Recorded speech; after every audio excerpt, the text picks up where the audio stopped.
You met Rockefeller, how it happened in these discussions? I met Rockefeller through a female attorney I knew who called me up one day and said, one of the Rockefellers would like to meet you. I had made a video called Mad as Hell, and he'd seen the video and wanted to meet me and knew I was running for governor of Nevada. So sure, I'd love to meet him. And I met him and I liked him, and he was a very, very smart man. And we used to talk and share ideas and thoughts. And he's the one who told me 11 months before 9/11 ever happened that there was going to be an event. Never told me what the event was going to be, but there was going to be an event, and out of that event, we were going to invade Afghanistan to run pipelines from the Caspian Sea. We were going to invade Iraq, to take over the oil fields, establish a base in the Middle East, and make it all part of the New World Order. And we'd go after Chavez in Venezuela. And sure enough, later 9/11 happened, and I remember he was telling me how how you're going to see soldiers looking in caves for people in Afghanistan and Pakistan and all these places, and there's going to be this war on terror, which is no real enemy, and the whole thing is a giant hoax, but it's a way for the government to take over the American people. He told you it was going to be a hoax. Oh yeah, oh yeah, there's no question. He says there's going to be war on terror, and he's laughing. There's no who are we fighting? I mean, why do you think 9/11 happened, and then nothing's happened since then? Do you think that our security is so great here that these people who pulled off 9/11, who were able to can't knock down another plane? Come on, it's ridiculous. 9/11 was done by people in our own government and our own banking system to perpetuate the fear of the American people into subordinating themselves to anything the government wants them to do. That's what it's about, and to create this war, this endless war on terror.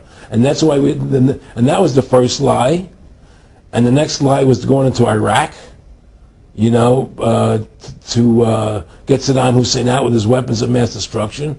That was the next lie. Now, specifically, this was a little over 6 years ago? This was 11 months before 9/11. Yeah. And Nick Rockefeller, he's a lawyer. He's become your friend over the previous years, and he's saying to you that there's going to be this big event, and then out of that we're going to have a war on terror, and it's just going to go on and on. Right, an endless war on terror without any real enemy. That you can never define a winner. And did he say that it's going to be perfect because you can't define an enemy? It just goes on and on? Yeah, because you can't define a winner. There's no one to beat, so it goes on and on forever. And they can do whatever they want. They scare the hell out of the American public. Look, this whole war on terror is a fraud. It's a farce. It's very difficult to say it out loud because people are intimidated against saying it. Because if you say it, they want to make you into a nutcase. But the truth has to come out. That's why I'm doing this interview. The fact of the matter happens to be that the whole war on terror is a fraud. It's a farce. Yeah, there's a war going on in Iraq because we invaded Iraq. And people over there fighting, But the war on terror, that's a joke, And until we discover what really happened on 9/11 and who was responsible for 9/11, because that's where the war on terror emanates from. That's where it comes from. It was 9/11 that allowed this war on terror to begin. And until we get to the bottom root of 9/11, the truth of 9/11, we'll never know about the war on terror. Aaron, you said that he was, and I think it's important, and I know this about the Rockefellers from Dr. Dennis Cuddy and many others who literally, you'll be 20 years old in a lunch line at college, and no, there's David Rockefeller. And they're experts at recruiting and getting what they call players, and that clearly he was, I want to make it specific and just get you to reiterate what you said last night about you got 30% of the vote, you were having an effect, you made Mad as Hell, they knew that you'd started the Constitution Party, yeah. They knew that you were somebody who was taking action and getting things done, you'd already made some big films, had a lot of other successes, right. So they were trying to recruit you, and didn't it come down to the point of, hey, we are here to recruit you, and don't worry, your chip's going to say, don't mess with us, this guy's don't touch. Yeah, yes, that did happen. I was definitely being recruited. But it's more subtle than that. Well, in your words, just go through the process, and then what he said. Well, what it is remember we were friends, and we used to go to my house a lot. We'd have dinner, we'd talk, and he'd tell me about business investments that you get involved in, or they would help me with this business investment or that business investment. And was I interested in joining the Council on Foreign Relations?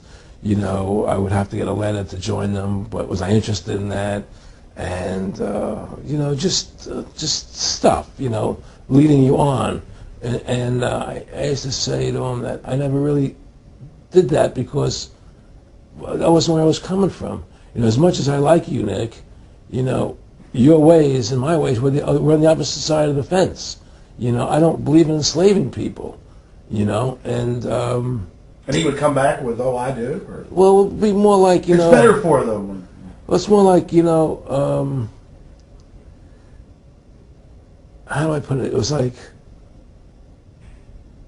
what do you care about them? What do you care about those people? What difference does it make to you? Take care of your own life. Do the best you can for you and your family. What do the rest of the people mean to you? They don't mean anything to you. They're just serfs. They're just people. It was just a lack of caring, and that's just not who I was. It was just sort of like cold, it was just like cold, and I used to say to him, what's the point of all this? You have all the money in the world you need. You have all the power you need. What's the point? What's the end goal? And he said the end goal is to get everybody chipped, to control the whole society, to have the bankers, the elite people, the bankers and some governor controlling the world. And I said, do all the people in the Council on Foreign Relations believe this way you do? He said, no. Most of them believe they're doing the right thing. A lot of them believe it's better off being socialistic. We have to convince people that socialism is really capitalism. Because America is becoming a socialist country. It's a communist country today. Well, one of the things they told me was that he was at the house one night, and we were talking, and he started laughing. He said, "Aaron, what do you think women's liberation was about?" And I said, I had pretty conventional thinking about it at that point. I said, I think it's about women having the right to work, getting equal pay with men, just like they won the right to vote. And he started to laugh. He said, "You're an idiot." And I said, "Why am I an idiot?" He said, let me tell you what that was about. We, the Rockefellers, funded that. We funded women's lib, and we're the ones who got all over the newspapers and television, the Rockefeller Foundation. He says, and you want to know why? He said, there were two primary reasons. And one reason was we couldn't tax half the population before women's lib. And the second reason was, now we get the kids in school at an early age. We can indoctrinate the kids how to think. It breaks up their family. The kids start looking at the state as the family, as the school, as the officials, as their family, not as the parents teaching them. And so those are the two primary reasons for women's lib, which I thought up to that point was a noble thing. When I saw their intentions behind it, where they were coming from when they created it, the thought of it, I saw the evil behind what I thought was a noble adventure. Aaron, did you know that Gloria Steinem, in one of her own books, now admits the CIA funded Miss Magazine? No, I had no idea about that. No, I never heard that.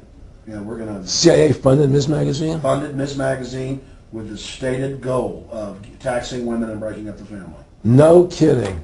I never heard that. Well, Nick told me. I mean, I know it, but not because I know the CIA was involved in it. Well, Gloria Steinem was proud of it. Oh, the CIA wanted to help me help women. My friendship with Nick Rockefeller was one where we expressed ideas to each other and thoughts and philosophies, and he wanted me to become part of what they were doing, and for me to become a member of the CFR, and offered various business opportunities for me to get involved in, and for me to not take up the fight or the battle that I've been taking up in the past, to drop that idea, because what was the point of my fighting for the people?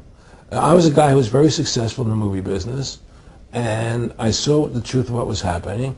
I tried to express it to the people, and rather than having me express it to the people, they wanted me to join their side because I was a mover and a shaker, and rather than me opposing them, to join them.